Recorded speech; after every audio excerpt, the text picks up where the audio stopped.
This is exactly what I'm trying to go through mentally right now. You need to embrace the suck at times, but it's not just, try to enjoy the hard work and try to enjoy it when you're in the trenches. But how do you make it to where it's fun to be in the trenches?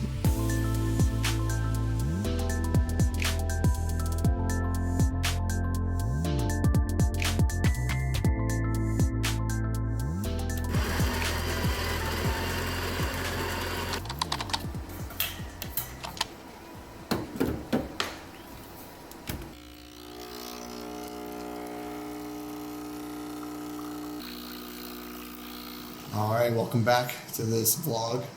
Today we have a pretty busy day. Mike and I are about to hop into our book club. We're reading Buy Back Your Time together, and we're going through it as the owners of the company. I feel like it's really good for us to do stuff like that, continue to learn and grow. So we're doing that, and then we'll jump straight into our partners meeting.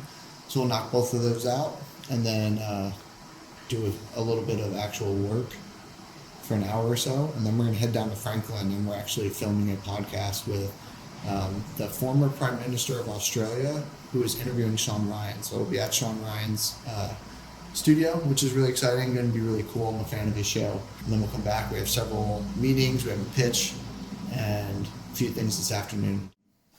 On 37 here, I have end of the top paragraph. Just a classic saying, you hear it all the time. Keep the main thing the main thing. Yeah.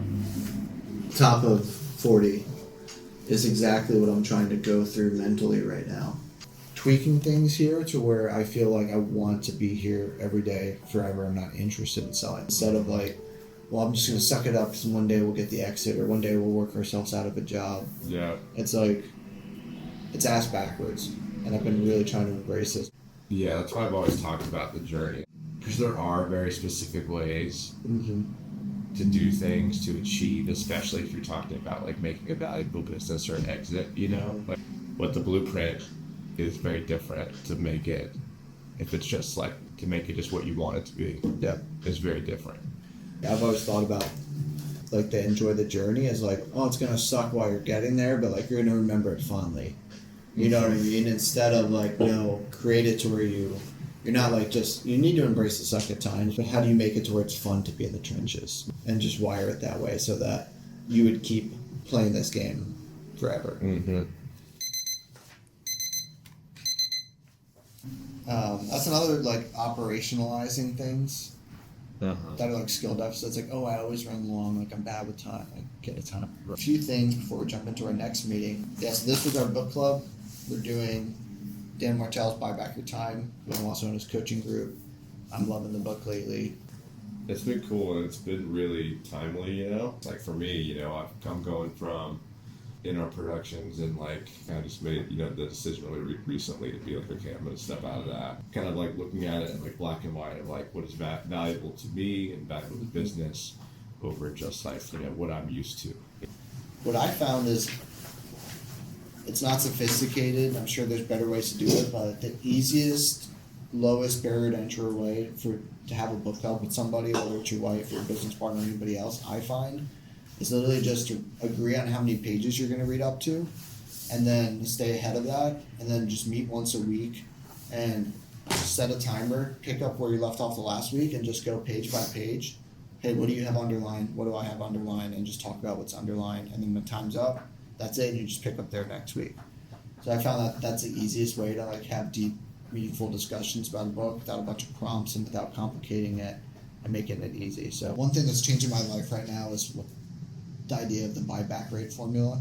And so you hear all the time, hire an assistant, outsource these tasks. Dan Martell says all the time, you can't build $1 million business on $10 tasks. But then you hear that and you're I don't have the money to do it. And he's yes, you do. And here's how you figure it out. He says, take all of your income the company pays you. So what you take home, bonuses, if you have a company car, if the company pays for vacations or meals, take all of that. Find that number, divide it by 2,000, and then you have your hourly rate that the company pays you. Then you take that hourly rate and you divide by 4. So the example he has here, $200,000, if that's your income that the company pays you, everything included, and then you divide it by 2,000, and then you divide that by 4, you get $25 an hour. So if there's anything you're doing that you could pay somebody $25 an hour to do, he makes a really compelling argument. You should not be doing it. You should pay the $25 and hire somebody to do it. So Yeah. and even at my doctor's appointment on Tuesday, Dr. Aaron's with Dr. Wright. I had mine today. He was talking about the idea of like, if you're doing some stuff that you hate or that's really hard for you and like really drains your energy over and over for years, like that can really cause real issues, like energy levels, mood disorders, stuff like that. And so when you're saying that, like what I'm still thinking is like it's hard to try your best when you're doing a bunch of stuff that really burns you out and that's exhausting and that you're not good at and that sucks to do for years on end. Yeah. It's like, of course you're going to want to escape from that. Yeah. And where we really failed is doing a good job at like some of these principles, like keeping ourselves focused on like what are we the most valuable at and what do we enjoy. Now we're moving on to opportunities. Context here, this is basically the partners one-on-one. It's the visionary integrator one-on-ones. We start with the check-in where we do how we're feeling, core value shout-outs, and we talk about the people who we're shouting out and why. Then we jump straight into opportunities or issues, and as you can see here, there's like you put a whole list on there as you go throughout the week, and then when it comes time to chat about them, it's really clever because it only lets you put 3 at a time, and so you'll pick 3 if we want to talk about, and then you go through one by one, talk about them, either solve them or create the next steps to solve them. And yeah, so that's what we'll do for the majority of our time each week, and it's super helpful just to have the time to set aside like an hour a week and chat, because things get crazy busy of like, okay, what are the issues, what are the opportunities, what are we going to do with them, and get aligned and make a plan. So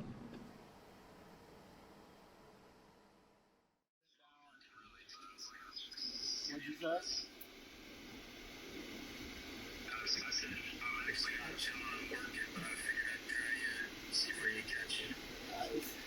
That's awesome. What's going on with you? Working freaking training like 4 days in a row this week. I'm freaking beat up, dude. Are you? Yeah, there's some kid, he's in there today. He's like a 17-year-old, and I probably have like 30 pounds on him. But he's been training. He's a black belt, but he's been training since he was 5. Yeah. This kid beat the shit out of me, dude. Yeah. I was like talking to him, and he kept saying yes, sir, to me. I was like, dude, how old are you? Yeah. I was like, you don't have to call me sir. It's like you can't beat my ass and then call me sir. Yeah, I'm like, how old are you? And are you in college or something? And because he looked young, Yeah. he was like, oh no, I'm 17, I'm in high school. And I was like, I'm curious, on the vlog channel is obviously going to be a lot about entrepreneurship. Scott's an entrepreneur. He has his own business in the toy business. What's your 2 cents to the aspiring entrepreneur out there? What's it been like for you? don't do it. Just get a job and entrepreneurship. That's facts. No, I'm just kidding. I would say, like cash flow is so important. Yeah. I think my advice is that anybody who wants to be an entrepreneur, like if you have that itch, you need to scratch it sooner than later. That's what I would say. Yeah. And just you kind of have to go in a little bit blindly, and because I feel like it's sort of like having kids. Like if you knew what you were getting yourself into, you would really second guess it, in my opinion. Yeah. So just do it, and yeah, just do it, and then don't quit. I mean, if you don't quit, you can't lose. All right, buddy. Peace. Thanks, buddy. Bye. Scott was the best man at my wedding. He's awesome. He crushed it in sales in the toy industry and then went out on his own. Love Scott. He just started training jiu-jitsu like this year, maybe 4 or 5 months ago or something like that. I think it's jiu-jitsu attracts a certain type of person. I don't know if it's like kind of like a nature nurture thing. Is it like, do people develop character because they train jiu-jitsu? I mean, it definitely improves your character. Or is it that they start training jiu-jitsu because they have that in their character? I don't know, but yeah, great dude. It was funny too when we were just talking about entrepreneurship. Like he hit on a key point that's been one of the pillars of how I've scaled and how I've gone about my entrepreneurial journey, and it's like a core mantra for me. And I think it should be a core mantra for every entrepreneur, especially when you're starting. But it's easier to solve problems with money than it is to solve money problems. You just gotta sell and get revenue through the door, and then you can figure out how to do the rest. And so all of the attention early on should go into creating sales and driving revenue, and then taking that revenue and hiring people, hiring contractors, figuring out how to solve for it. And I'll tell anybody who's trying to start an agency, or especially a video company, because it's one thing, there's two routes in the video industry, really. There's probably a bunch of routes, but there's two main routes, practically speaking. You can be a technician, and you can really scale and grow into that. What I mean by that, right, is you can start off shooting behind the scenes stuff just like you, right? You're young, you're shooting some really cool story pieces for different businesses, some behind the scenes stuff. And then you can slowly scale if you wanted to, like as a DP, and you could wind up shooting the next Batman, right? And so you can scale in that way, where you just get so good at the craft, and you add skill sets, and then you start shooting music videos, bigger corporate work, short films, feature films, etc. Or you can try to start a video agency. And you can do those both at the same time, kind of. But for people who are trying to start a video agency and a video business, and not just be basically a freelancer or a specific role that gets hired out, if that's what you're trying to do, we were really lucky, and I think you should try to recreate this if you can. But we were able to scale because we had myself, who was hyper-focused on sales and trying to drive revenue, and then we had Michael, my business partner, who was directing, shooting, and editing all of the content early on. And so he was full-time focused on delivery, and I was full-time focused on growth and bringing in new opportunities. And what most people do is they start a video agency, and they're the one that's making everything. And then it gets really hard to scale, because you sell a project, and then you have to dive into making the project. And then as soon as that project's done, now you're like, crap, I don't have any sales. I have to go out and find a new project. And it's this like cycle that makes it really difficult to scale. You can scale, and a lot of people do, but in my opinion, it's less than optimal, and it takes way longer. So I would say try to find that partner or hire somebody really early on. But I think if you're just starting, find a partner where, hey, this person's really good at growth and sales and bringing in new business, and that's all they're focused on. And then this person's really good at doing the work, getting it done well, and that's all they're focused on. I feel like that puts you in a position to scale so much faster and to not have to worry about where the next dollar's coming from, compared to if you're doing it all on your own.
Responsibly speaking, I kind of owe it to the company and the role to spend my time in other places. But I love to be on set. I probably get on set like once a month, once every other month.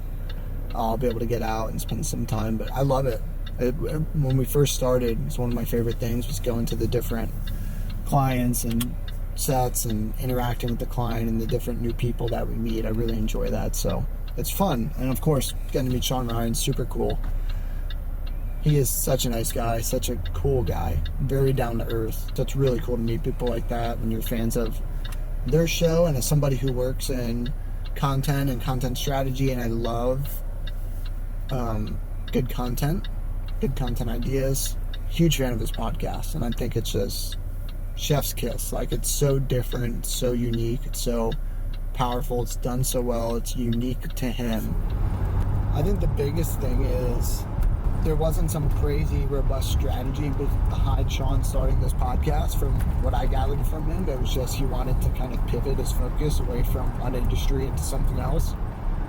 And so that was cool, just to hear that, like, oftentimes when something is so successful, you think that they have a bunch of things that you don't have, and maybe there was some crazy strategy he put together to launch this and grow, but it was just an idea he had that took off.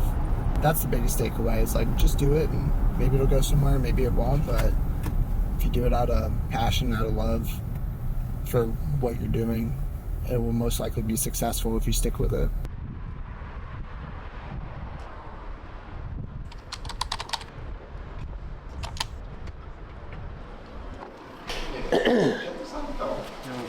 This guy. The waffle fry. Pinky's up. Yeah, maybe yeah. Start with the waffle. Look at this guy. The cold waffle. Dude, it's insane. It's so good. But it is good. I look at and then show what I'm eating. I'm over here eating cold shredded chicken with some ranch on it, and then this guy pulls up with roasted duck. Close, right? On a paper plate. It's humble. Close on a paper plate. Humble beginnings. You gotta film my boy's duck. I'm eating corporate America. Parker got corporate America. That's good. Yeah. They're just like, You just have to shove it down my spine. you like it that I much? can't watch those. They literally make me like This is falling have apart. chills. Look at this. These guys. Oh yeah. They don't even. They're just mouthing the wrong lyrics. Yeah, dude. I just love the idea that they got like 2 or 3 of their boys together and like, here's what we're gonna do. You know what's crazy is they probably all make more money than us. Oh, for sure. They say so. That's so sad. Isn't that sad? Pretty clever. Clever cold outreach. This guy, we made the Forbes 5,000 fastest growing company list this year, which is great.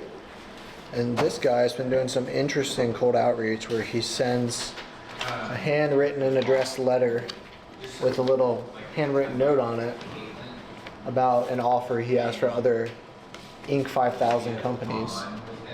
So smart, clever, very gets my attention. So maybe we should be doing stuff like this. I feel like that would just take a lot of. Clever. So it's a real tough. It is, but I love it. Love it when I get to pitch a proposal, though. It's always fun. Feels like it. Feels good to actually be doing sales work. Yeah. Always. We came up with our core values 2 years ago when we started doing EOS. So EOS, the Entrepreneurial Operating System, it's a game changer. We needed it bad. Most companies do need it. There's a tremendous book called Traction. But one of the first things you do is try to hammer home your core values. Because without them, you're kind of like directionless of who you are, how you operate, how you hire, how you fire. You have core values whether you have them defined or not. And for us, it came down to those 3 things. Growth, having a growth mindset and trying to get better every day, and it's really important to us. We want to try to become one of the best in the craft that we can. So growth was super important. Grit, Mike and I built this company on grit, and we believe it's something that's important if you're going to be successful in the production industry. And then gratitude is the last core value, and it's just accepting and knowing how lucky we are to be doing creative work, like to have the team that we have. And in life, bigger than that, like the age-old sayings like glass half full, looking at the positive side of things. Really is a practice, and you have to try to be grateful, but when you are and when you're around people who are grateful, life is so much better. And so we're like, we don't want complaining, we don't want toxic, we don't want all of these negative things. And what we found were all the things that we definitely don't want. The antithesis of that is gratitude. Somebody like Shawn Ryan, like when he's like, maybe we can work together, it's like 2 thumbs up. I've seen enough of his podcast. I kind of know what he stands for. I know he kind of embodies our core values, and we would love working together. So usually you can tell pretty quickly, at least I can, if it's going to be a good project and a good fit or not. First 10 minutes of a call, you can usually tell, is this going to be a good client and team to work with, or is this going to be a challenging relationship for us? And it's pretty obvious. You want to be able to say that you immediately say no and turn away the ones that aren't, but sometimes, like the reality of the business, you have to hit numbers, you have to, of course, make payroll and then hit profit goals. You can't say no to everything, at least we can't yet. It's more of a gut thing, and you typically feel it pretty quickly. All right, well, it is about 3:40. It's Friday. I had a really fun, productive day. Got to do book club, my level 10 with Mike. Or not level 10, my partner sync with Mike. Then went down, set up at Shawn Ryan's. Unfortunately, the Prime Minister was running late, so I didn't get to meet him before I had to jet for my other meetings. But that was really cool to get to see the studios, get everything set up, watch the guys set up. It's always fun. They're masters. Really fun to get to talk to Shawn Ryan and get to meet him. Super cool dude. And yeah, these are the kinds of days that it's really fun and rewarding to have this business, and it's cool to get to meet people like that, get to work with people like that. So I'm gonna wrap a little bit early today. I finished the afternoon with the pitch, and then I just had a follow-up with a company called Closers.io, which is very intriguing. So we'll see if that's something that works out, but we're thinking about engaging them to help us with our salespeople and sales process, ads, etc. So yeah, now it's time for a chill weekend. Got no big plans, gonna hang out, keep it low key. It's kind of a quiet Friday. Almost nobody's in here right now, which is kind of rare. So be happy to get back to Monday when everybody's in the office. But yeah, that's a wrap for today. Till next time. Peace.